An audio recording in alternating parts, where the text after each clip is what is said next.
This episode with Marie Boatsman is one that's really going to expand your thinking as to what you can be doing during this time to continue to expand your business and manage, right? Moms, dads that are busy working from home, trying to manage a busy business, trying to manage a busy home life, and still remain sane. I would encourage you to ask yourself these questions as you listen to Marie, which is, what can I be doing with my schedule that might help me be able to get more done? Number one. Number two, what can I be doing with my mindset that might help me to be happy, regardless of all the things maybe I'm not doing or not doing totally well? And number three, what can I still be doing in my business, despite these circumstances, to continue to serve my clients, serve my community at a high level? These questions answered are going to give you some very tactical takeaways. They're going to help you be a big thinker. Enjoy. Welcome back to the Think Bigger Real Estate Show. I'm your host, Justin Stoddart. Very excited today to bring you a solution to this big challenge that so many are facing right now. I'm a mom or a dad, right? A very busy parent already, together with being a top producing agent. And now all of a sudden, I'm also a homeschool teacher. We're going to talk about how to manage that, right? Not that any of us have figured it out perfectly, but we're going to talk about what we're doing to really survive, right, these circumstances and even thrive within them. And I have with me today a friend of mine, somebody who does a tremendous amount of business. She was actually 22 in the entire Portland metro region. She's in the top 0.5% of all Berkshire Hathaway around the country. The number 2 Berkshire Hathaway agent in all of the Northwest. Not only that, but she's a huge community contributor. She brings speakers to town for her community just because it's her heart to do that. She's an amazing person, not only agent, but also a dedicated wife and mother. Her name is Marie Boatsman. So Marie, thank you for coming on the show today. Thank you for having me. Yeah, no, it's my pleasure. I've admired what you do in your business for some time, and it's fun to get a little bit closer look.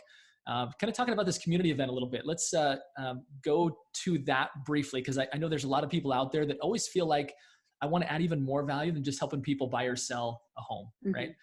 Yeah. You brought Cody Karchner, whose kind of tagline is Save the Children. And his big aim is that children are losing even their lives to suicide and depression, all kinds of things because of too much screen time, right? So what caused you to want to really kind of pay, wasn't inexpensive investment on your part to bring this individual to your community to share this? Kind of what inspired that?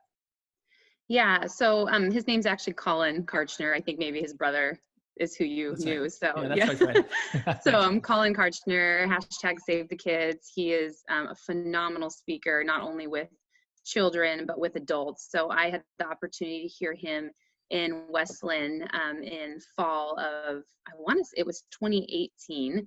And I just knew in that moment during that presentation that I had to get him to Sherwood, which is my community. And so it took me probably about 6 to 9 months. I reached out immediately after, got the info, but it took me a long time to kind of get the courage to act on it, because I was like, well, what if people don't support this? Like, am I the only one that feels there's this great need for it, And he talks about just social media, screen time addictions with youth, and how it's really changing relationships, coping mechanisms, anxiety levels, depression, and ultimately, of course, often leading to suicide. So I pitched it to Sherwood Education Foundation, which I'm on the board of, and they immediately stood behind me. And so at that point, it was just, it was on, and we got him out. I actually have him rebooked to come back in 2021, and he is an amazing person. And as I said, I had the privilege of following him to 5 school assemblies and 2 parent nights, and my heart will never be the same. I mean, seeing the kiddos' reaction to him, and just it was so special, and being a part of it was amazing. So I just feel lucky I was able to do that. I think that says a lot about you, but also says a lot about what real estate agents can do, right? Again, it's not just about marketing and selling houses. I think we live in a time when technology is kind of figuring out how to do parts of that. And when you can have somebody that steps into a transaction and can be a fantastic negotiator, do all the things that you would even expect at a really high level, plus be actually making your community better, I think it really sets you apart and makes people appreciate the role that a real estate agent plays in their community. So thank you for your example there, again, and what can be done. And I think, that actually ties in interestingly well, because at this time and age, prior to this, I stepped into this interview and I said, my 2-year-old, and now keep in mind, I've got 6 children at home. My 2-year-old was like starting to flare up, right? And I said, can someone hand her a remote and like let her pick a movie so dad can go to this interview? So here I am, right? Using screen time to buy off my children. So just keep in mind that none of us have it figured out entirely. And probably there's more challenge than ever before about like limiting this whole screen time factor, right? When we're Oh yeah. busy parents already. You have 3 young boys, all grade school age. Is that right? They're all grade school age? Yeah. 3, 7, and 10. So it's a circus at my house. I mean, I'm not gonna lie. I know we're gonna dive into this probably a little more, but I mean, I don't have it all figured out. And I mean, it is day to day here. So yeah. And we're all trying to figure out that balance, right? Of family time, of work time, of limited screen time, which I know you and I are both passionate about, but trying to find even new parameters in this new world. So again, that's what we're going to cover today. Let me just kind of give a little additional background on kind of Marie. Tell us, how much business did you sell in 2019, Marie? In 2019, I think I was just over 30 million. And that was probably, this is bad that I don't know this, I think maybe 50 or 51 transactions. I do a little new construction on the side. I have help with that, so I don't count those as part of my number. So that would have been additional to the 51. Awesome. So you're selling about a home a week, which is amazing. Helping a new family a week either get out of their existing home or into a new home. That must be pretty gratifying for you, I would imagine, you being family-centered yourself, to see individuals and families getting into better situations with their housing. I love it. I mean, that's the biggest part of it all, of course, is working with those people and helping them kind of get to that next step and a place that they can build memories in and create, special moments. So that's what it's all about. Yeah. Well, especially at this time, right? When we're all at home more often than we ever thought we would be. Oh my goodness. It's nice to have someone in your corner that can help you find the right place, whether you're in that now or you want to find it. Marie's a great resource. Let's talk a little bit about your husband. Now, your husband's not a stay-at-home dad, right? He's got a pretty busy schedule as well. In addition to all this business that you're doing, he has some pretty heavy demands as well. Yes, he is a CPA. So the last couple months have just been pretty crazy. And of course, everything that's, happened with being home. He took over my home office, so kind of locks himself in there for most of the day. And I had to set up a table in my family room for myself. So it's a little bit of a struggle, but he's a CPA. He is a COO of their firm. And so it's just, he's got a lot on his plate with not only tax season now being extended, of course, as well, but he still had deadlines for today. And of course, dealing with just all the changes within their own firm with everybody being home and, a different dynamic, of course. What a sacrifice for the both of you. Let's please extend my gratitude to him and really the entire Think Bigger Real Estate audience for you guys, like as if you didn't already have enough to do. And now you're willing to come on here, right? And spend 30 minutes to really pour into all of us. It says a lot again about your heart for the industry, your heart for your clients, and really wanted to make people better. So thank you for that. And thank him for that as well.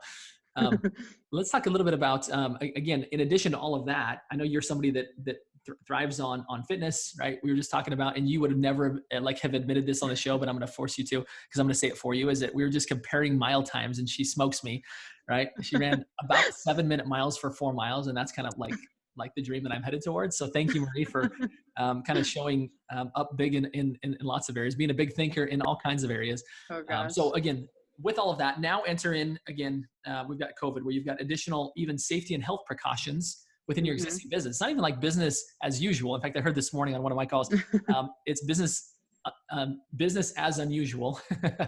Yeah. What additional things have you had to do, even just on a normal transaction, that you didn't have to do before? Well, I mean, we're all dealing with just, virtual showings as much as, doing as much virtually as we can, of course, just to keep everybody safe, but we're still essential. So it's that fine line of, doing the right things. I mean, of course, gloves and masks and stations at listings and just being ultra full. And the biggest thing I've learned over the last couple of weeks is everybody has a different level of, how they're taking this. Some are just ultra concerned and paranoid, and rightfully so. I mean, I'm not judging, and I do take this very seriously myself. And then others are like, not scared of germs by any means and just trying to go about life somewhat normally with different parameters. So really for me, it's been every transaction, every client is a little different. And I just try to have that upfront conversation of like, what is your level of comfort with this? And how do you want to handle this with either your listing or when we're out showing houses and looking at houses? So, there's been that, obviously additional addendums and, lots of webinars and classes and reading and just trying to stay educated on it all. Yeah. There's kind of a whole new learning curve, right? In addition to what you've known over your past 14 years of doing this, it's like, oh yeah, and I've got to learn how to manage all of this, right? To be sure, keep people safe, right? Keep them healthy, and keep them comfortable, right? So part of it is just helping people have the kind of peace of mind that they're going to be okay going out and looking at homes, right? Right. Or having other people come into their home. So again, that just got added to your list. And now, again, we also have this, this concept of homeschooling. How are you, like, we're going to get into, so this, again, all of this is kind of set to paint a picture of who Marie Boatsman is, which a lot of people can relate to, maybe not on her mile times, but the rest of us can relate to a lot of the other things she has going on. And it's a lot, right? In addition to her, again, commitment to her community and to her clients. So we want to talk through a little bit, because I think you probably have as tall of a task as anybody that I know, right? With the amount of business you do, your commitment to your community, to your family, with your husband's busy, business as well. We're trying to get into your head a little bit, Marie, so you can teach us kind of how you're managing this. I know you'll be the first to admit, like, I'm not sure I am. Right. Yeah. But I think that there's a lot that the rest of us can learn from someone like you, because if you can do it at the level you're doing it at, then there's a really good chance that the rest of us can take things from that and apply it at our level, right? So let's talk a little bit about your schedule. Like, what does it look like? What are the sleeping hours? What are the waking hours, Marie? Yeah. Well, and before I say that, for me, I mean, what I've built career-wise and what I do, I mean, it takes a village. And I know that people say that all the time, but I mean, it really does. Like, I couldn't do what I've done the last few years without support that I have. And so when all this happened, it was literally like my village just kind of got taken away from me in a matter of days, and I'm not saying this as a pity party. I mean, gosh, people, I'm thankful to be working. I'm thankful to be busy. I'm thankful to be in this situation, but I know a lot worse going. So none of what I'm saying is negative in that sense at all. But you kind of, my last years of life have been just, kind of high performing, high energy, lots of help. And so to have that taken away, again, in a matter of days was like, oh my gosh, what do I even do? So, I became just, it's day to day, for to be honest, and day to day with, homeschool, and now I'm daycare, and just, having every meal on the table for every breakfast, lunch, dinner, snacks. I mean, obviously my husband's got a really busy schedule. So, it has been a challenge.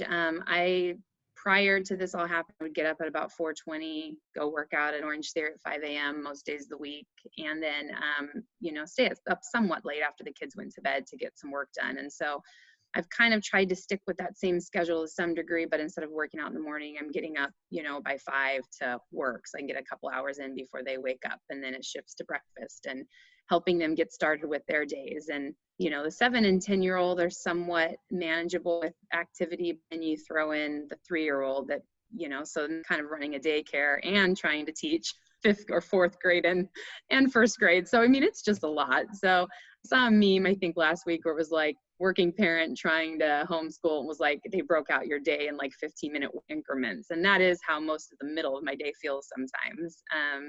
And then, I get them to bed and I stay up till 11 trying to get more done. So I'm not getting a lot of sleep, but just trying to get as much done as I can. And I think you've become about everybody's hero, Marie, with kind of the schedule that you're managing. Now, some might think, well, in this market, real estate surely stopped, right? I mean, people aren't buying and selling right now. Tell us the truth behind that. I know that's not the case.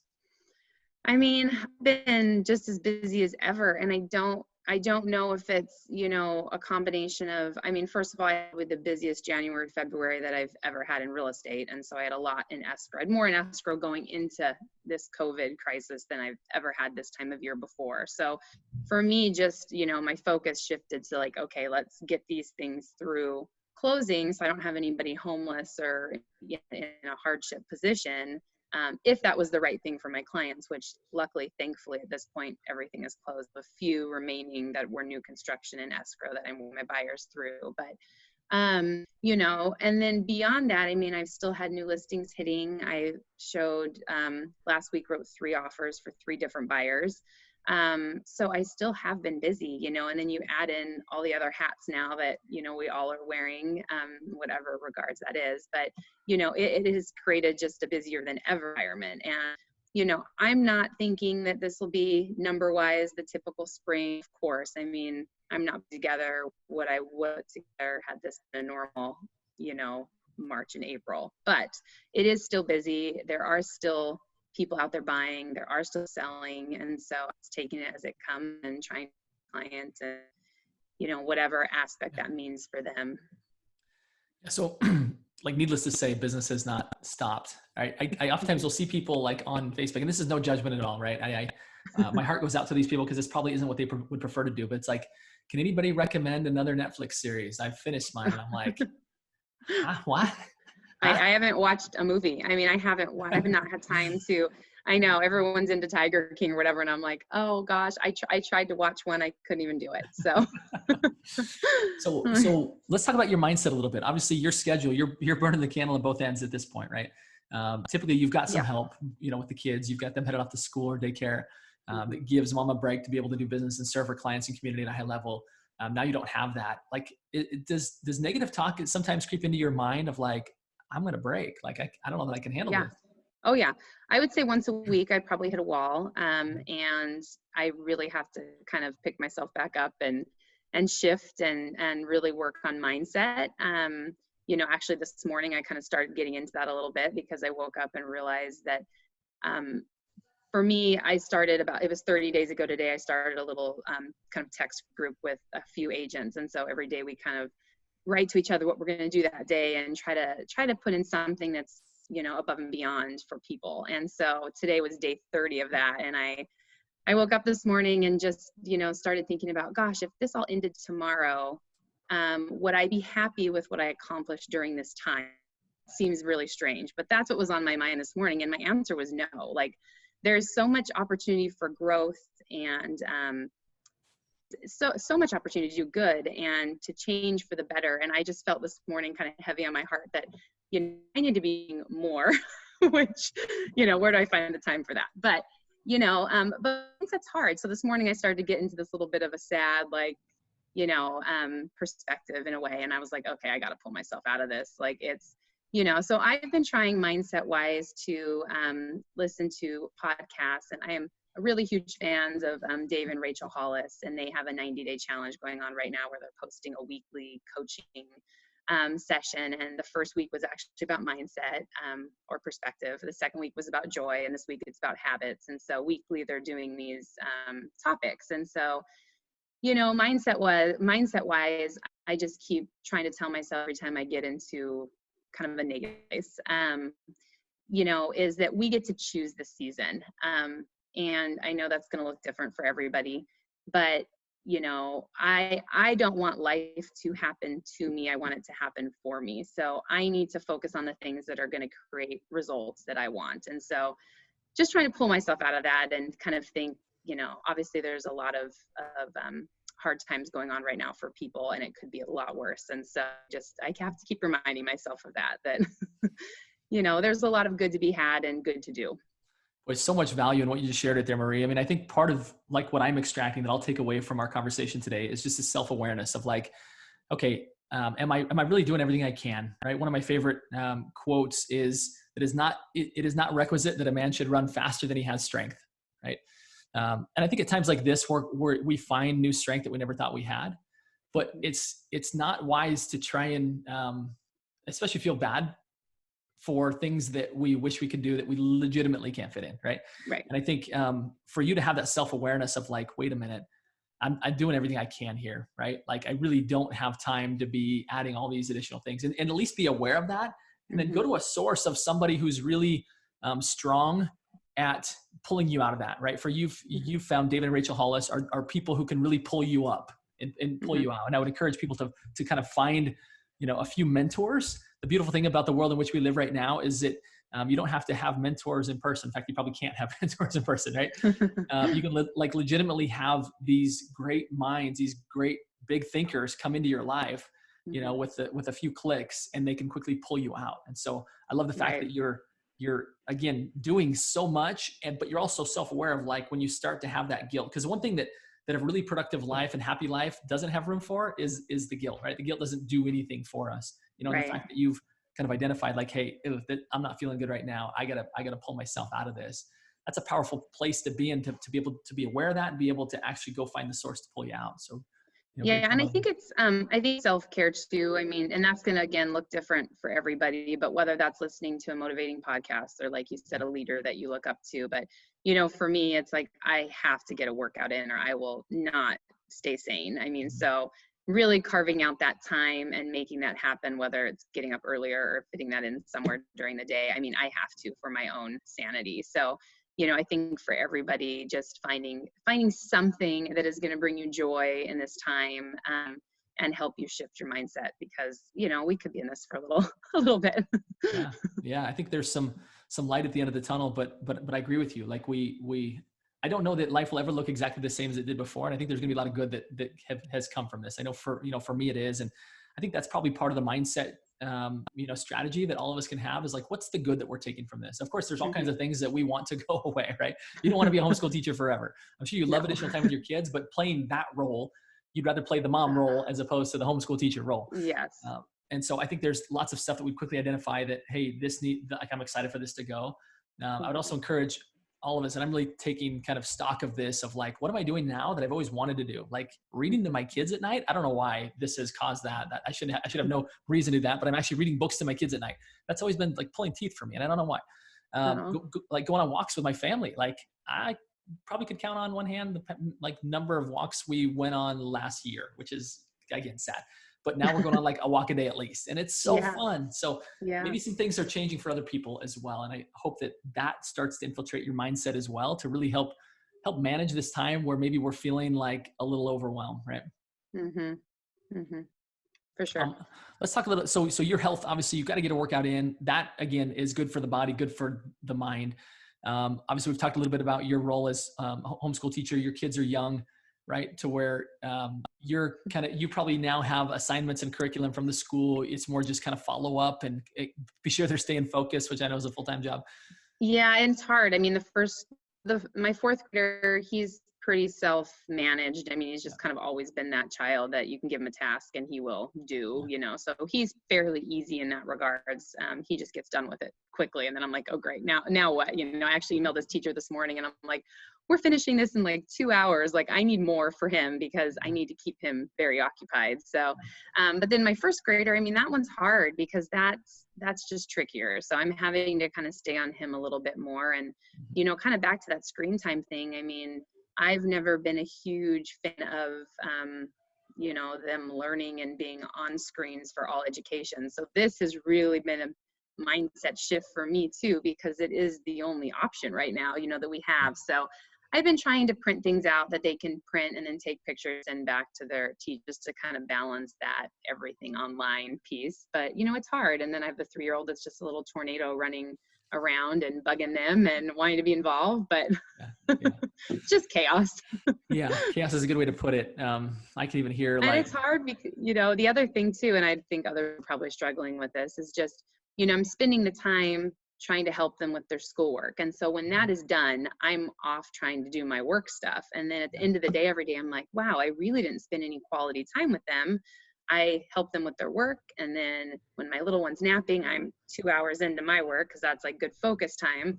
And then at the end of every day, I'm like, shoot, I didn't do anything really special with them. So for me, I've got to kind of figure out a way to get a little bit of not just teacher time with them. And that's hard. No, that's hard balance. Powerful. Before I pivot to kind of our last topic of kind of how you're managing, which is the relationships, and you've kind of already started down that path. I want to point out something that Marie is doing that I know you struggle with a little bit, which are pop-bys, right? At this time, we're kind of asked to stay apart from people. I know you struggled with this. You shared this in a mastermind recently that you decided to do it, and you realized like how much joy that brought families. I know for me, when we have somebody come by our house, even if they'll go like write a chalk message on our driveway. We love the Stoddart. It's like, that's a big deal. People drop by things for my kids to color. And it sounds like you've taken that on as a real estate agent to say like, you know what, people need me right now. People needs people right now. And I can still sanitize these things and I can, be sure that it's safe, but I can go like deliver joy and distraction, right? to Yeah. to families that are indoors. Yeah. So, I love the fact that you did that. I don't know if there's anything else you want to add to that, but No, I mean, I just think that people need people. And I mean, like you said, it's, I mean, some people aren't, we're getting out a little because we're essential, but, so I have a hard time. I mean, my husband really doesn't leave very much at all, except to the store like once every 2 weeks, but I am getting out more. And so for me, I don't think about how some of these people literally have like not left. And so yeah, for something, to show up at their door or just, to say hi through a window, or, I mean, I would be text them so that they kind of knew I was coming for the most part. And some of them would be like, walk out and say hi, and just to have a couple minute conversation with them was awesome. I mean, I think people are looking for relationships right now, and it's yeah. hard, we're all kind of in this new territory of how do we manage this? But So true. All right, last topic: relationships. Obviously, you're happily married, right? You're kind of, that relationship is super important to you. Also, this role of like, I also need to be a great mom, not just a homeschool teacher. mhm, What are some things that you're learning or really wanting to um, get better at? I don't know if that's the right way to go about it, but even just yeah. some things to where you can be sure that those like relationships don't get forgotten amidst everything else that we have going on in our life right now. Yeah, and that kind of goes back to what I said just a couple minutes ago about just at the end of the day feeling that guilt of like, oh wow, like I was doing schoolwork stuff with my kid, and I'm harder on them because I'm trying to keep them somewhat structured, because we have to have a little bit of structure right now. And then at the end of every day, I'm like, geez, I really didn't do anything fun with them today, and so I've got to get back to that. I need to find something that we can do daily that is special. They're always going to remember this time, at least the older ones. And it's likely a time we're never going to get back to this degree. So, I want, I know they're going through things, even if they're not saying it. I mean, they're missing friends, they're missing sports. They probably have some level of anxiety. And I mean, they're resilient, but, I'm trying to be somewhat mindful of, we're going through stuff, they're going through stuff. And I just need to figure out carving out a little time to actually not just have the teacher on with them. And that's hard. It's hard when we're doing so many things. And, same thing goes with my husband. I mean, I honestly don't see him very much right now because it's busy season, and obviously tax season got extended. So it's almost like you're running a marathon. You have 3 miles left and they're like, ha ha, let's add on 12 more miles, and that's pretty much what just happened to us. So it's crazy. Yeah, boy, I commend you. I think intentionality, good intentions, especially when you persevere with good intentions, like good starts to come of that. So I think just the fact that you're, again, have an awareness of like, oh yeah, I need to actually have a good experience with my kids today, not just, right, kind of an educational experience with them. Yeah. I think that's what matters. And I think something that we can all take away again from kind of what you're teaching us is the importance of having this awareness of that, and then begin to just make tiny little steps, right? Tiny little improvements. Like, I'm going to go on a 5-minute walk with my 2-year-old, that's for her, that's everything, right? Oh, Dad, you want to walk? Yeah. Dad, go on a walk. And just finding those quick little segments of time where we can kind of pour into people and not forget about the people that we love.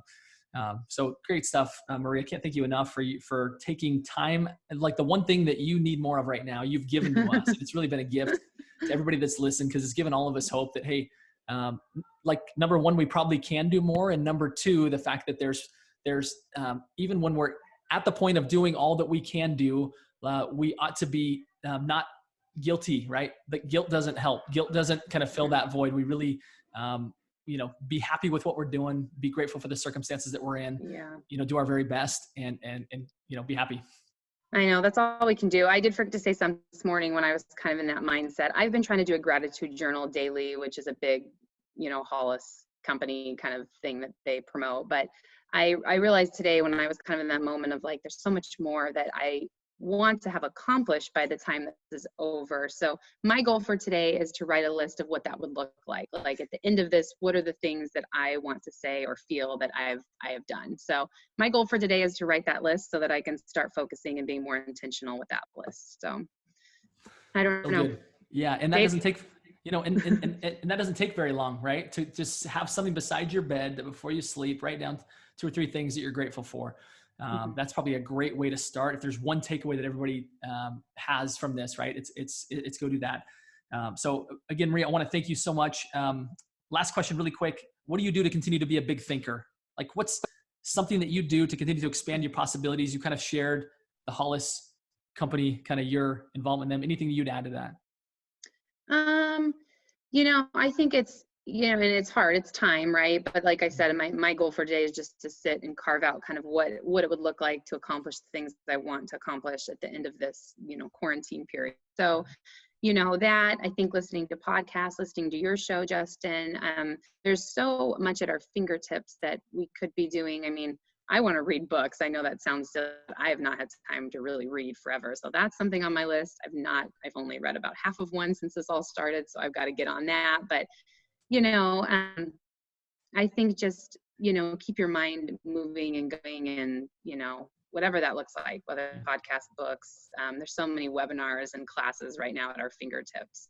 Yeah. I think there's a lot of opportunity for growth. Yeah, I do too. And I think anytime we are faced with adversity, growth, like we're primed for growth, right? So although a lot of this may be uncomfortable, hopefully we're all recognizing the fact that we're more resilient, just like you said about your kids, that there's great opportunity for us to really grow into stronger, better people that are even probably more outward focused, right? Of helping and serving other people. So thank you so much, Marie, for everything that you shared today. For those that have enjoyed this episode and want to get more, you can just search my name on YouTube or on your favorite podcast app and subscribe. Do me the favor and subscribe. That would mean the world to me. And my final request of everybody listening today are 3 simple words, and they are: go, think bigger. Thank you so much, Marie, for being an example and teaching and showing us how to do that today. Oh, thank you. My pleasure.